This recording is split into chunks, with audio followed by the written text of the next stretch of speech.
坦白讲，我是很喜欢川普的，因为我一直认为川普是中华民族的民族救星。可是美国现在情况真的很糟。通常美国总统在黄金时段针对全国来发表谈话的时候，只有2种可能：第一个要发动战争了；第二个就是美国遇到重大的冲击跟伤害，失业率美国现在在上升。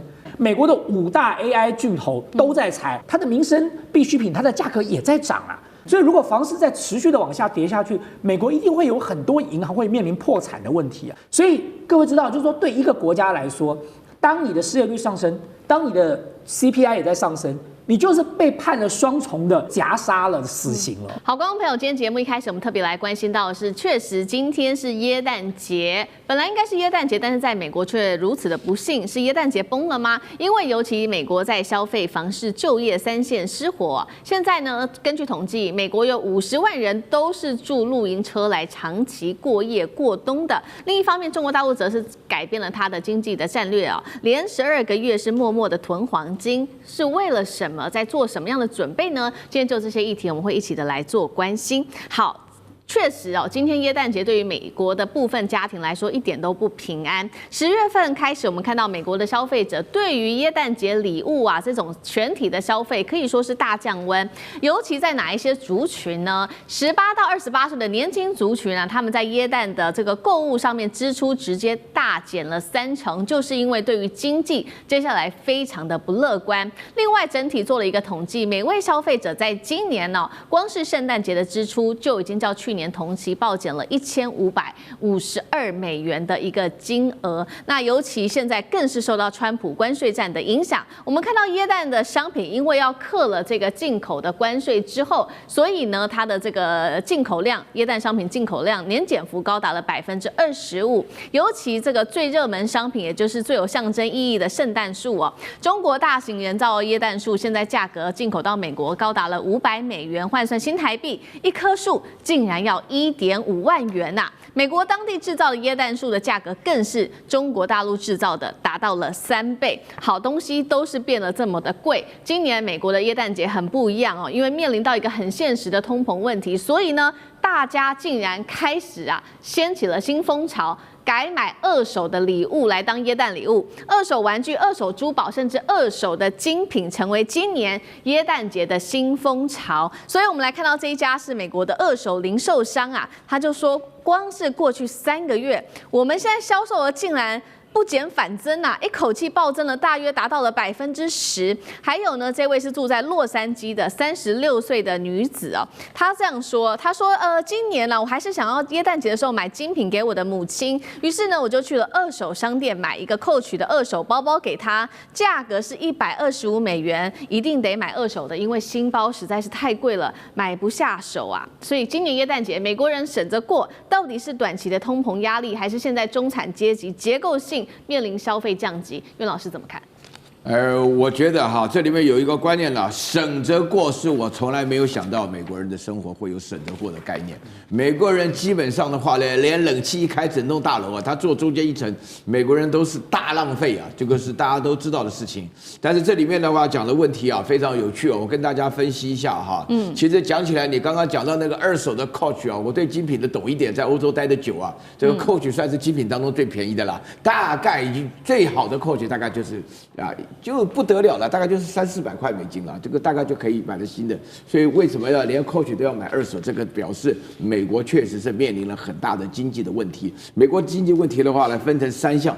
我要纠正大家一个观念大家都知道在美国赚钱是很难的美国人想赚美国人钱，中国人到美国的话呢，原来我们只听过成功的故事，什么黄仁勋啦，或者张忠谋什么的，胡扯八道。我跟你讲，在美国的生活非常困难。大家不信的话呢，到纽约看看法拉盛那边的中国人是怎么样求生存的因为赚钱是不容易的。这也是为什么美国人非常小气。第二个，关税的目的是什么呢？关税目的就是说把人家东西弄得很贵那么这个自然就有通货膨胀。通货膨胀没有短期的，通货膨胀就是价格的。但是大家要了解这个关税是依照川普来的，太突然了。美国人是不存钱的，你要了解美国人的理理解是认为说是富豪就是能够欠人家钱的，到银行贷款，所以美国人话呢，打完拳击就是那种超级几百万、几千万的别墅住着啊，就是因为人家会贷款给你，表示你未来有前途，所以美国基本上欠钱的。那另外的话呢，我必须要强调一件事情啊，你可以看到说那个圣诞树为什么卖到15000台币？事实上以前的话呢，我觉得圣诞树大概150就差不多，为什么差100倍呢？啊，原因就是那是美国制造的，这任何的 Made in USA， 你算美国人的成本、美国人交通运输以及美国人临时在这边的投资，这一切都是虚伪的经济。经济最重要的就是自由，自由其实就是透明，货上其流，人尽其才所产生这个结果。美国现在一般人面对的生活的困境，我告诉大家一件事情，这个只是刚开始而已，这只是川普上台后的第一个圣诞节，接下来还有好几个都会按照这种情况来发展的。大家只要看到美联储一直迟迟不肯降息，就是表示美国的通货膨胀是很严重的。好，现在我们看到的是光是耶诞节哦，民众是消费力大降级。不仅仅现在是整个耶诞节，我们来看到，如果宏观一下美国现在整体的经济状况，我们从3个方面来做解读，其实也不乐观。第一个就是有关于房市在翻车，第二个是人民住不起房子，现在往车子里面露营车哦，住露营车的数量竟然暴增。第3个就是就业持续的走衰。好，我们先来看到刚刚讲的第一个，房市不景气，房市翻车，经济火车头。尤其现在呢，我们看到这个调查显示，10月份全美53%的房市估值都在下跌。包括了哪一些地方是重灾区呢？现在预估看起来整体是落在美国的西南部还有南部地区。其中几个地方重点城市，像是我们看到丹佛这个预估的房市估值下跌了，竟然高达了91%。好，南部的奥斯汀89%，Dallas 跟凤凰城更是高达87%。所以呢，住不起房子的话，现在房子看来薪水也不够，所以他们就住到了这个露营车了。那露营车里面，这个是来自于露营车产业协会做的预估，现在全美48.6万人长期住在露营车里面，这不是真的在露营哦，是因为真的现在住在房子里面的消费实在是太高了，所以这个数字更是创下了2021年的2倍以上。而且这些人1/3是带着自己的孩子、带着自己的家庭住露营车的，这些人大部分的年收入在美国是低于$75,000的。刚刚讲了嘛，不仅仅是在房市受到影响，包括了现在失业率，美国11月的失业率是4.6%，数字创下了4年来的新高。好，这是美国的部分。那另外一方面，中国大陆呢，我们来看到它也在持续的调整它在经济上面的战略，这一回进行的叫做去美化战略。光是统计到10月底，我们看到中国大陆黄金储备7400多万盎司哦，已经连续12个月都是增持黄金的。采用的方式是低量多次，慢慢的买进。10月黄金价格一度冲上了$4294。请教干哥怎么看？中国持续买黄金去美元化，会是在为下一轮的金融动荡做提前卡位吗？为什么大陆要一直买黄金？它的策略是什么？到10月底中国黄金储备量达到7409万盎司啊，那这什么概念？我告诉各位，就是大约等值于3000亿美金的黄金储备。但是我可以告诉各位，这个是你看得见的，实际上绝对不止这个数。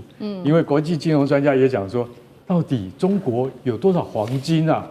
我们说句实在话，没人说得准。但是你可以知道荷兰的黄金储备，你可以知道德国的黄金储备，你甚至可以知道美国联邦储备银行的它的那个储备量啊。台湾的你也知道，中国你不知道。但是我现在告诉你，我们大概7400多万盎司啊，是你看得见的。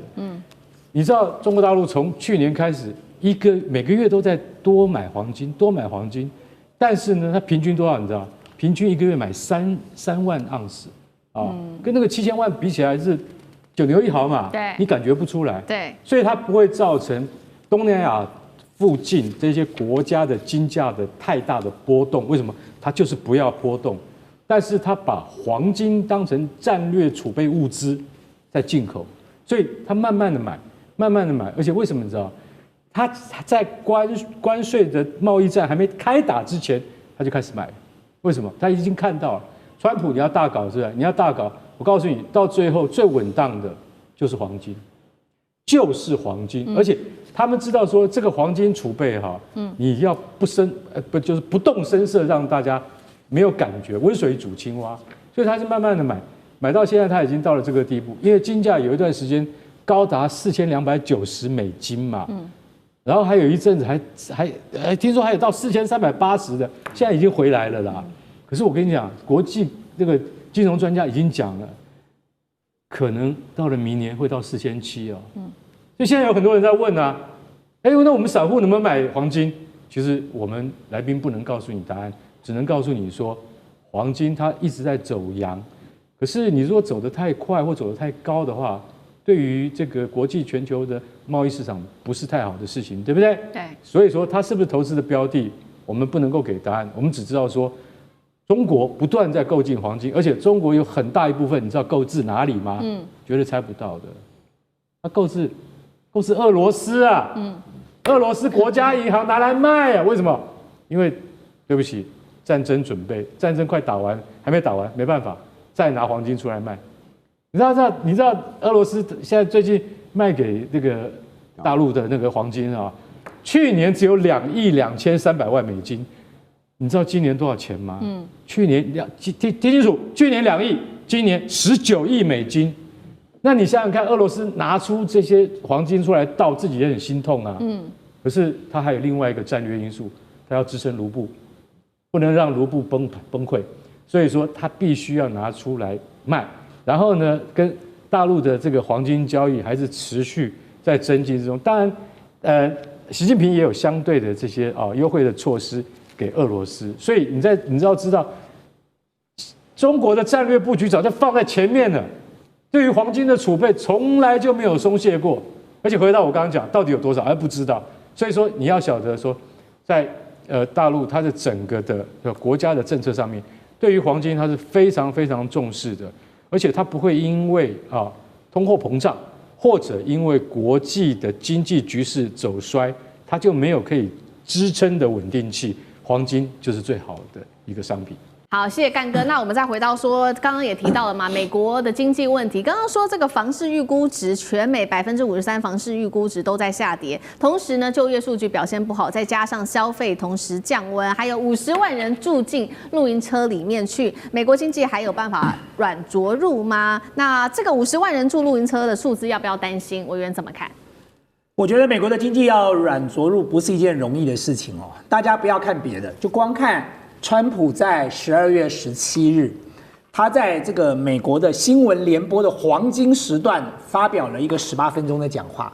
通常美国总统在这个岁末年终会忽然之间在黄金时段针对全国这个美国人民来发表谈话的时候，只有2种可能：第一个要发动战争了，然后第二个就是美国遇到重大的冲击跟伤害。所以大家就在那个时候在想说，川普是要打谁了呢？忽然之间把这个时间这个 book 下来黄金时段，他要自己出来讲，就没想到川普自己出来讲了18分钟，这18分钟不断的在解释说他为美国经济做了什么不断的这个在跟大家保证说他将来还要做哪些东西。所以当你看到川普这个面色凝重，不像过去这么从容悠哉的然后这个快速语速急速的在18分钟之内把这个话讲完之后，其实你可以强烈的感受到川普的焦虑了。他的焦虑是来自于什么？来自于他的民调已经跌破这个4成了，只剩下3成多，有的说他只有3成5了，有的说他3成1了那么在这种情况之下，他当然要进场来救民调，所以很显然的，他那18分钟要做的只有一件事，就是做信心喊话。但是这种信心喊话恐怕没有办法真正的解决美国现在的问题了。坦白讲，我是很喜欢川普的，因为我一直认为川普是中华民族的民族救星所以我一直希望他留在那个位置上。那我当然希望说他还能够赖在那里啊，就是说他不能够那么快走啊。那么因此我要讲说，可是美国现在情况真的很糟。所以你看，我们今天讲房市下跌，各位知道房市下跌马上冲击什么？马上冲击银行。因为美国的房市很少人是拿现金一次买完的，都是贷款的。当房市不断的下跌的话，各位知道那个抵押品的价值就在跌了，跌到了某一个点，对银行来说它就要断头嘛，它必须要保住它的资产。它如果没有保住，那么现在美国的这个银行的这个房屋的贷款，它就等于是会造成银行的冲击啊。所以如果房市再持续的往下跌下去，美国一定会有很多银行会面临破产的问题啊，因为它的贷款它收不回来了哦，它的抵押品已经这个不符合价格了，或者你就逼着美国的人民，因为他被银行催缴，他必须把房子卖掉，所以这就是为什么我们刚才讲的有这么多人要去做露营车了哦。银行体系从 local 一直到 这个到全国，到这个 national 到全国的这个状况，这个是一路的延烧上去的哦。就是说你从一点一点的慢慢扩大下去的话，你最后就会造成一个很难以收拾的状况。那第二个，我们讲的是就业，失业率美国现在在上升。一点都不意外的原因，是因为 AI 时代来临了，所以整个的产业结构，所有的这个人力配置都开始重新调整。不只是传统产业，因为受到了 AI 的冲击，开始裁员。我说过，连高科技产业裁人都没有手软哦。对，美国的5大 AI 巨头都在裁。Microsoft 的裁了上万人，这个 Amazon 要裁3万人，现在裁了快15000人了，每一家都在裁。他裁的状况就是造成说，如果连高科技都在裁。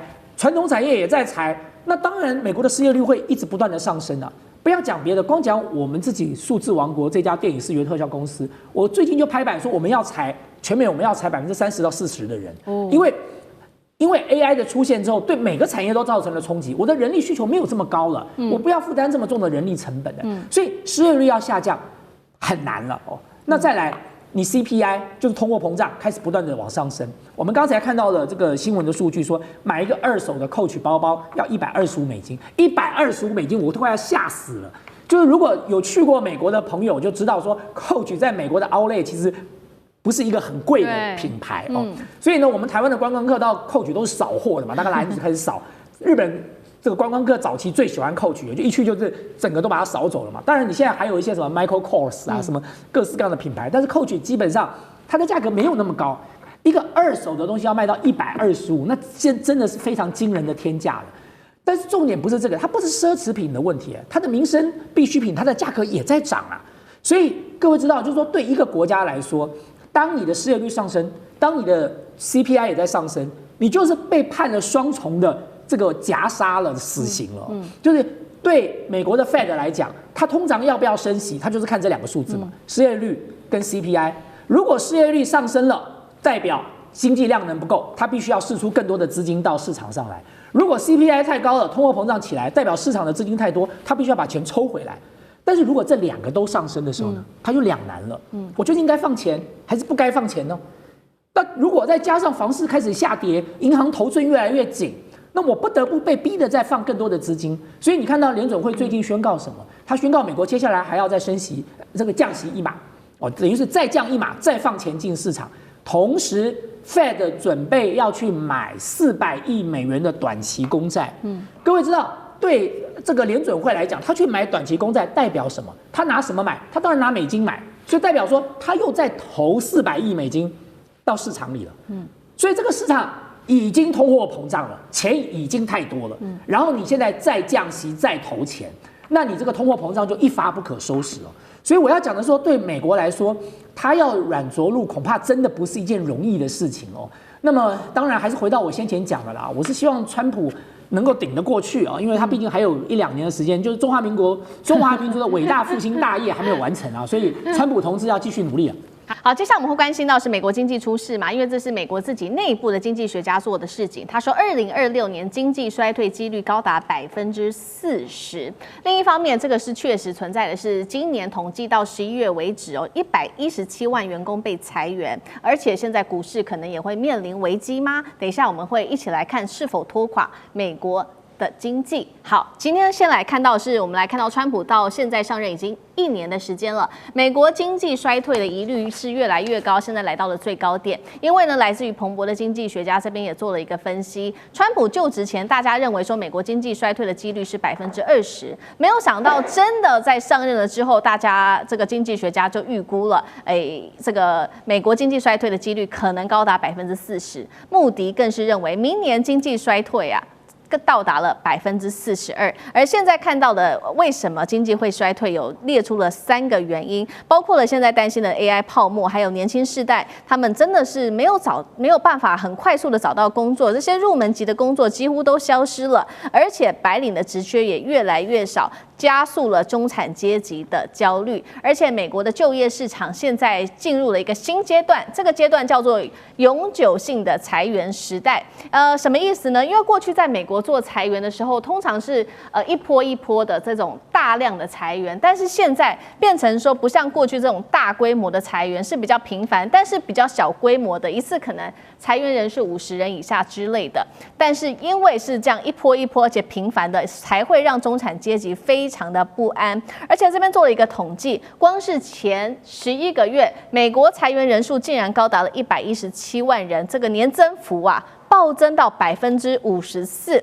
光是11月份裁掉了7.1万人，哪个行业受到影响最大呢？就是科技业，因为现在引入了 AI 的使用，所以科技业现在可以说是压力最大的。好，所以节目一开始特别请教大使怎么看了？当 AI 取代了白领，还有永久性的裁员变成美国的常态之后，中产阶级还敢消费吗？大使怎么看经济？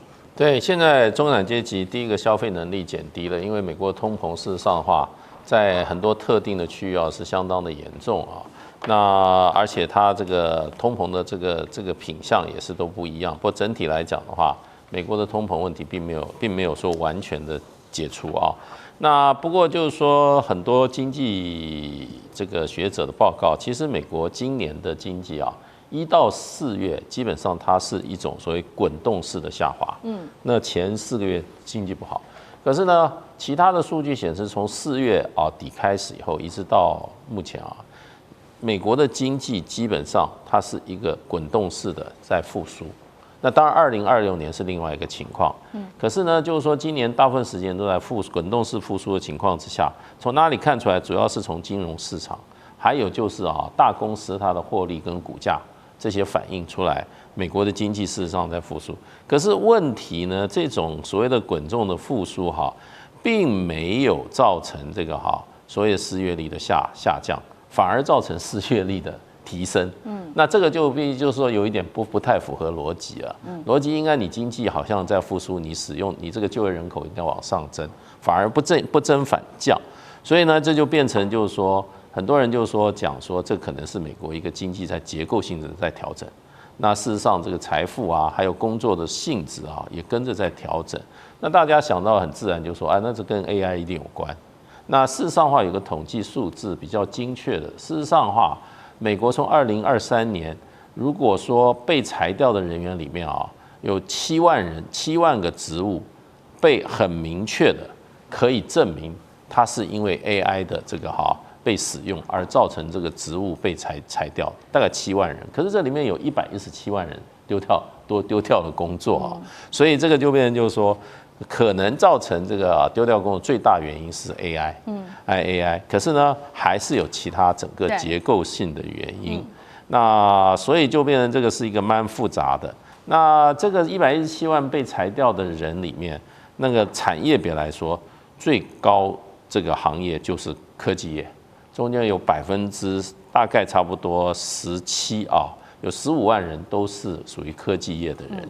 那可是别的行业是不是有被裁呢？也有，电信业、食品业、零售业、非营利组织、媒体都是裁员蛮多的。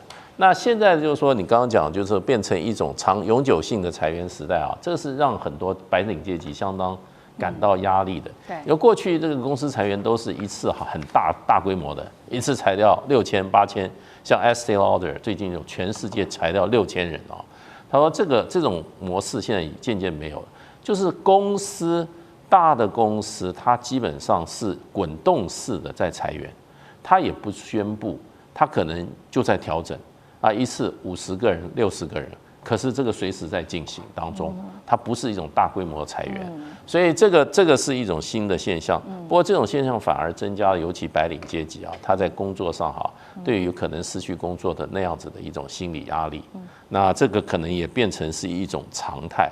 不过现在有一个现象就是说，那结构性就是说，在这个裁员永久性裁员里面啊，这里面啊比例来讲，中小企业远高于大企业。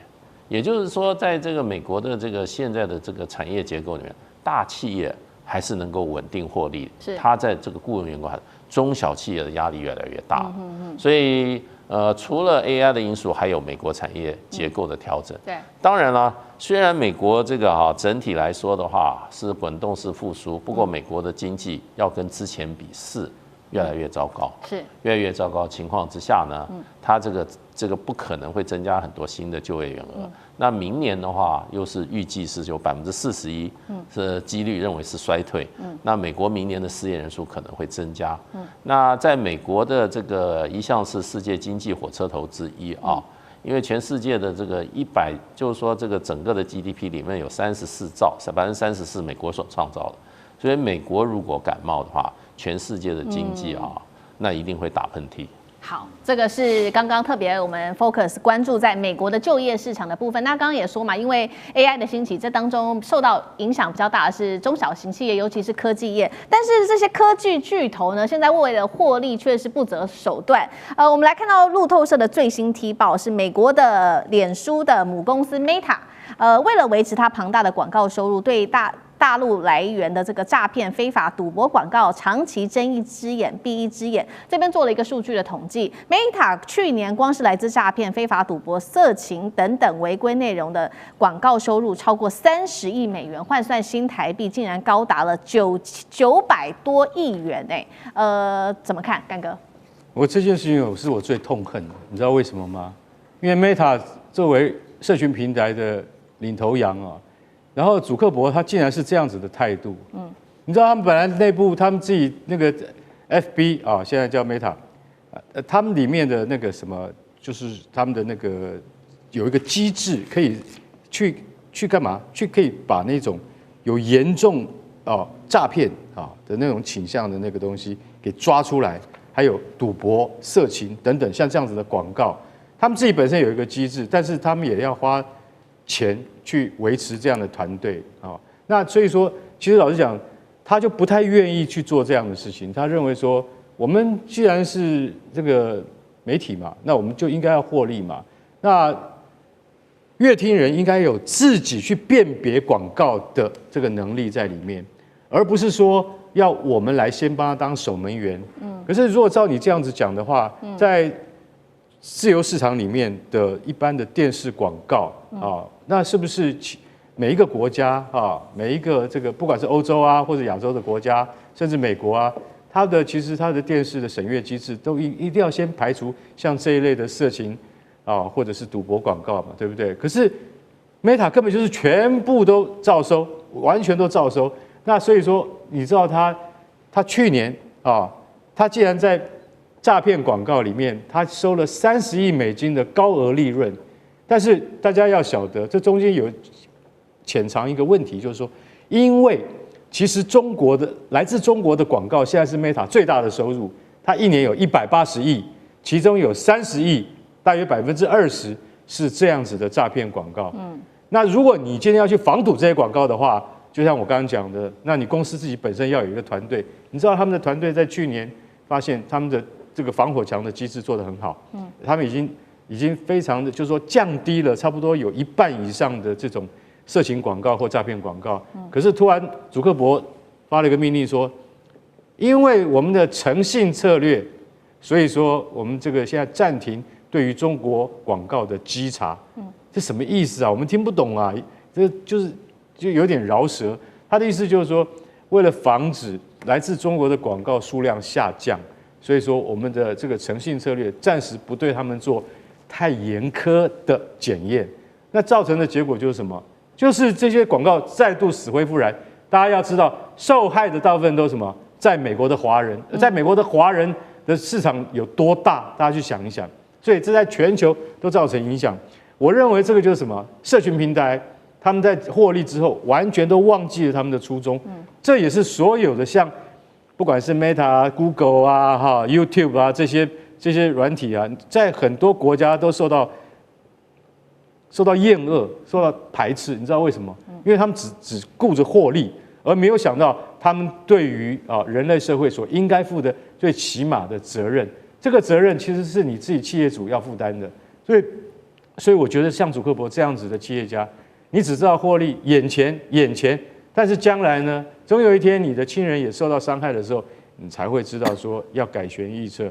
我是觉得说像这种，它是一种很巨大的托拉斯，它会越来越大，像一个怪兽一样。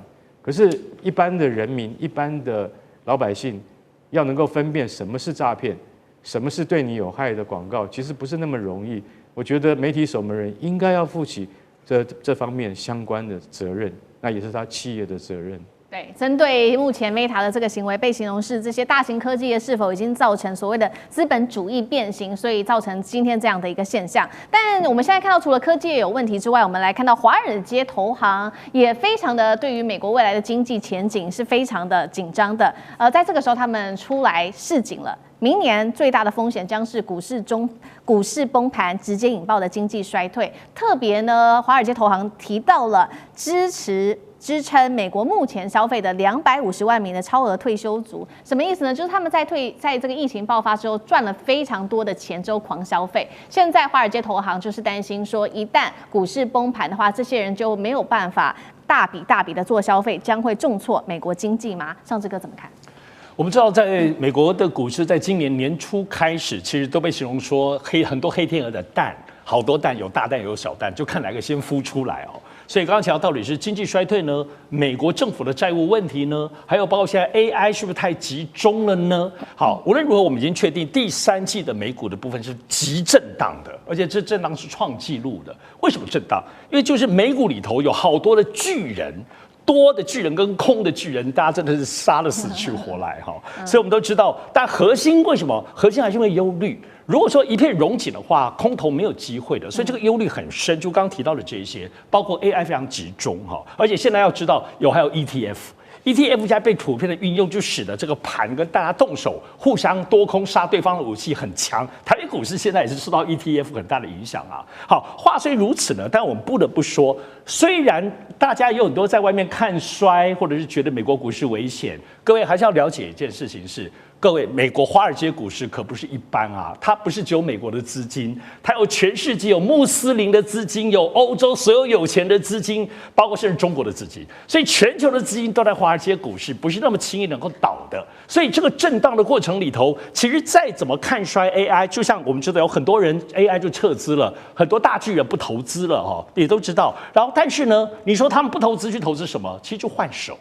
科技类股还很强，单我们讲11月哈，这前后，巴菲特就买了谁？买了 Google 的母公司 Alphabet， 大增值，他把苹果卖掉很多，所以换手。不止巴菲特索罗斯也花了好多钱进来，而且还有抄底大王，是我还蛮喜欢的那个叫 David Tepper， 我想他每次很会抄底，他就是抄英特尔，所以英特尔股价就都回来。所以我们要看的不是大环境结构没有错，股市、汇市股市、美股、美债跟汇市。但美股现在在震动，美债现在有很多的疑虑。但是我们讲美国的汇市这点，美元现在基本上美国包括联准会的部分，在降息各方面还是拿捏得很稳的。所以现在就是说，如果美国汇市有动荡的情形之下的话，连带美股跟美汇，所以大家为什么那么关注 FED 的原因在此。而且我们特别注意哦，过去美国汇市只有美元，但是因为现在虚拟币开始跟美元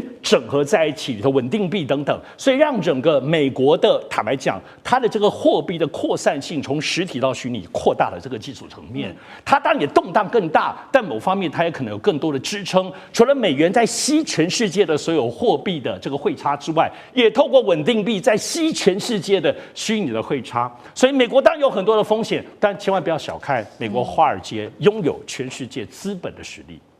好，接下来我们持续关心到的是川建国发威哦，中国大陆在这个关税战之下，现在是越打越赚，而且出超破兆美元。美国则是面临自己内部民生溃败，吃不起饭，现在还得靠所谓的代币来做食物救援，怎么回事？赶快来看今天3个火线话题，请来宾来帮我们做解答。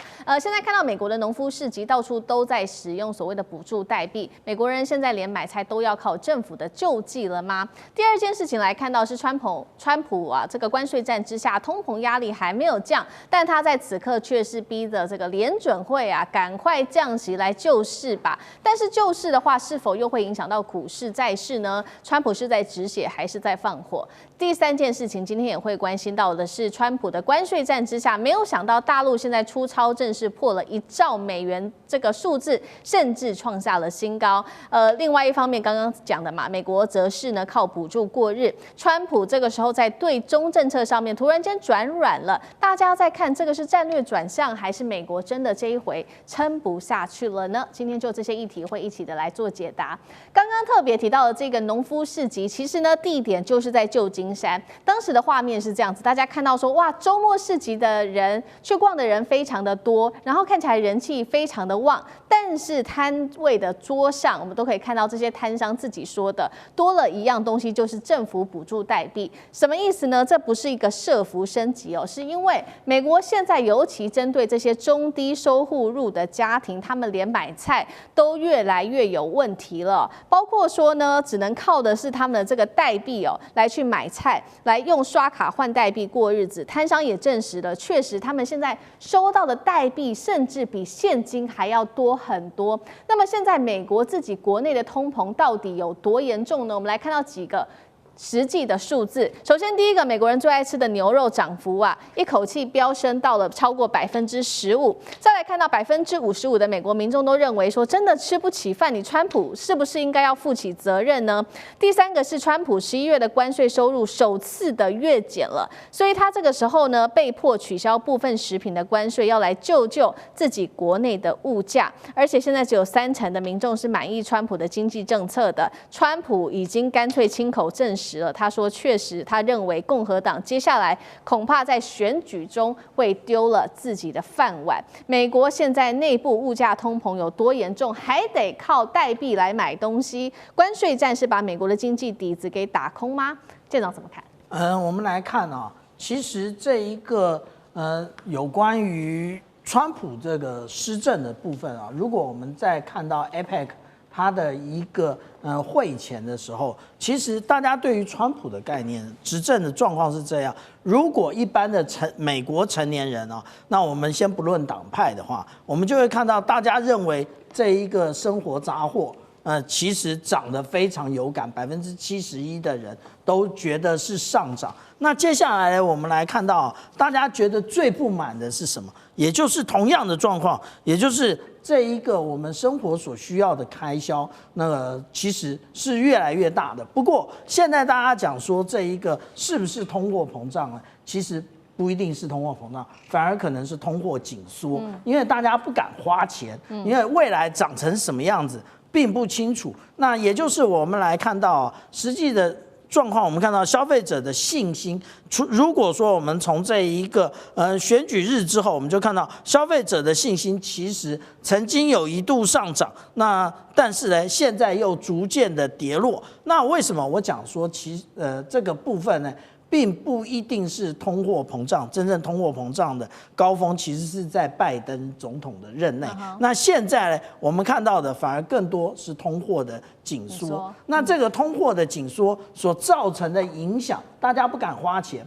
那不敢花钱，但是这个问题啊，会更严重的出现在中低收入户，就是我们刚刚讲到有关于农民市集的这个部分。为什么？因为一般来讲，中低收入户相对于这个消费金字塔顶尖的人来讲的话，他的收入会将近超过60%都是投注在购买食物这上面。而且如果美国有提供这个补充营养援助计划，他们就会用这个计划，因为这样子可以让我少出一点钱。然后当然我们看到的也就是代币满天飞啊。那这一个状况其实川普他知不知道？他非常清楚，也就是为什么我们看到美国不断的敦促中国大陆你赶快买大豆。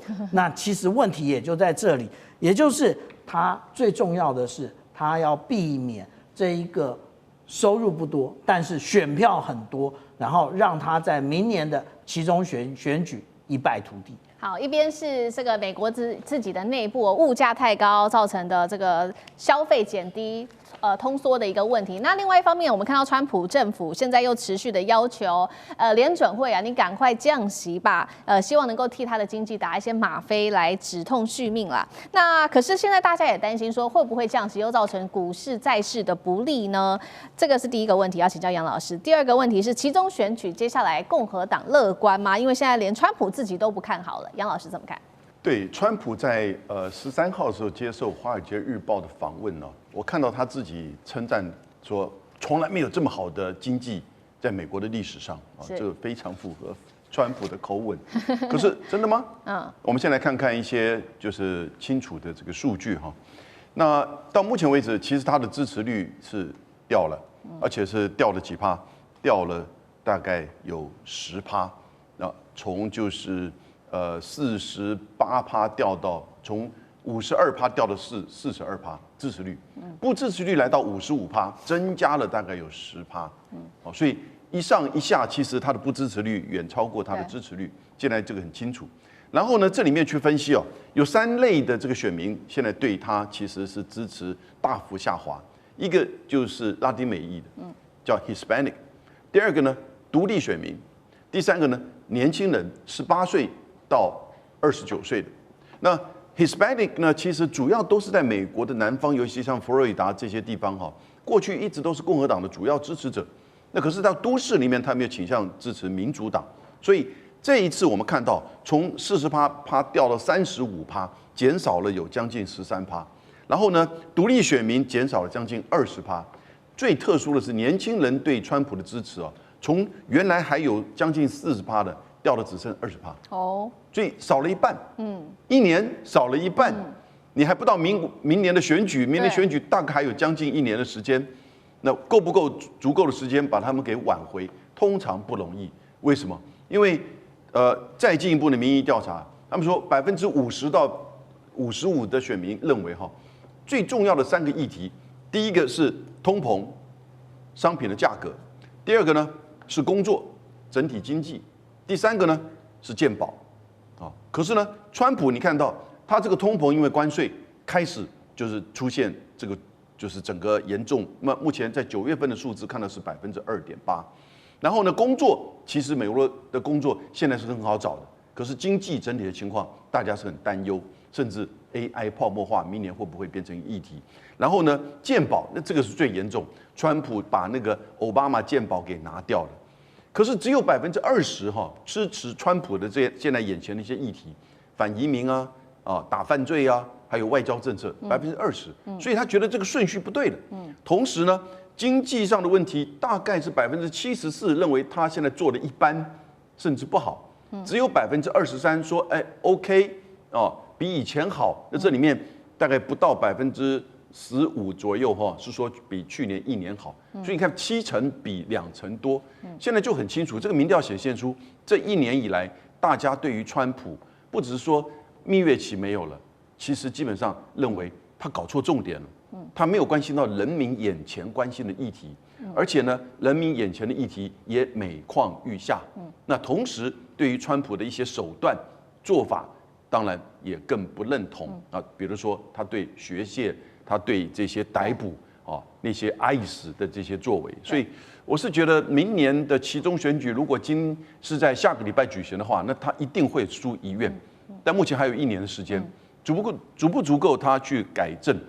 很难讲，因为经济的问题其实有很多的变数的。好，很快的其实上任到现在，川普已经1年的时间了。接下来，已经用民调，选民已经反映了对于川普的不满。那离期中选举现在看起来其实是对他非常的不利的。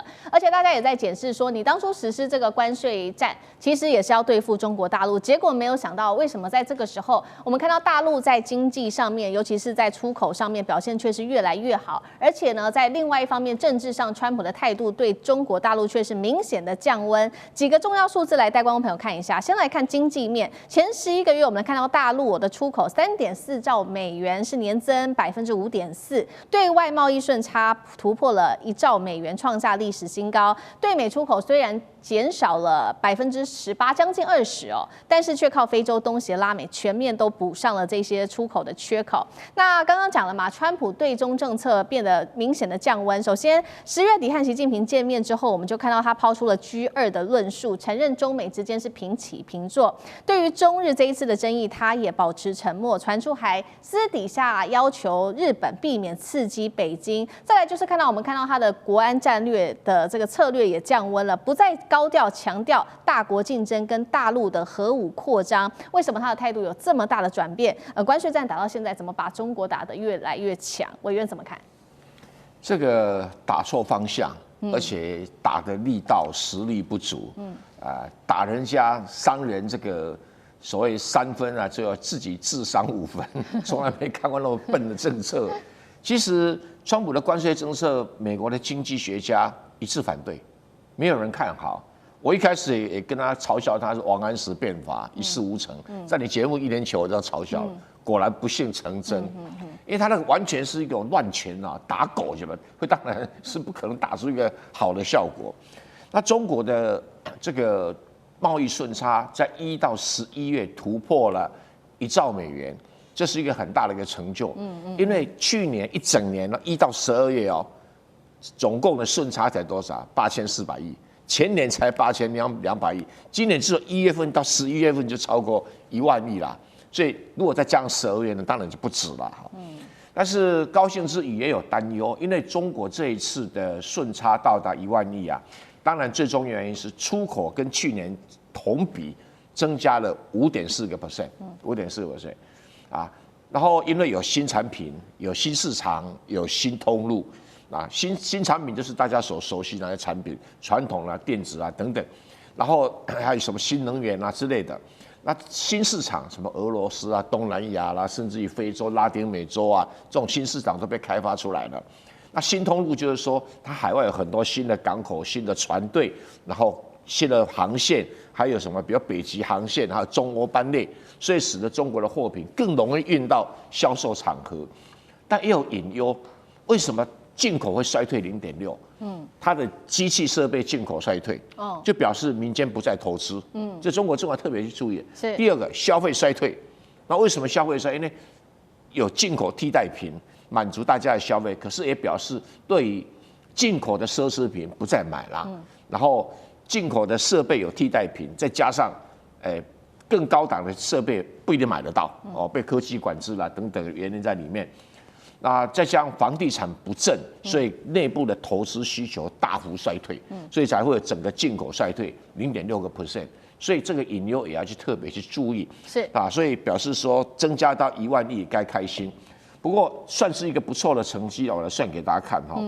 就是中国大陆如果单纯讲这个 GDP 的话，人均 GDP 今年大概只有13800美元，可是美国已经到89600美元，等于是中国大陆6.5倍。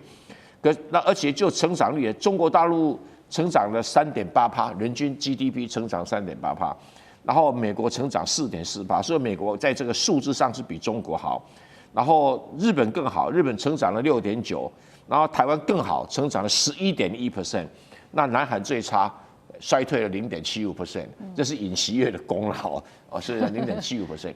但整体来讲，概念是这样子的。可是美国是严重的贫富不均，所以刚才才有我们李舰长讲的这个所谓代币问题，它是朱门酒肉臭这个路有冻死骨，但是美国的问题就比较大。你看看那股市，该多少亿万富翁不断的产生啊！黄仁勋几年前才是亿万富翁，现在已经兆万富翁了，就是这个原因哈。所以美国有股票的比例大概占美国人口的差不多20%，那这20% 富起来，80% 平下去，这是美国最重要的问题。中产阶级消失都在这里，因为他们投资的传统工业什么钢铁啦、汽车啊，都赔得很惨，那股票都起不来。可是你丢了 Seven Sister 那七姐妹的股票，每个都发了这样。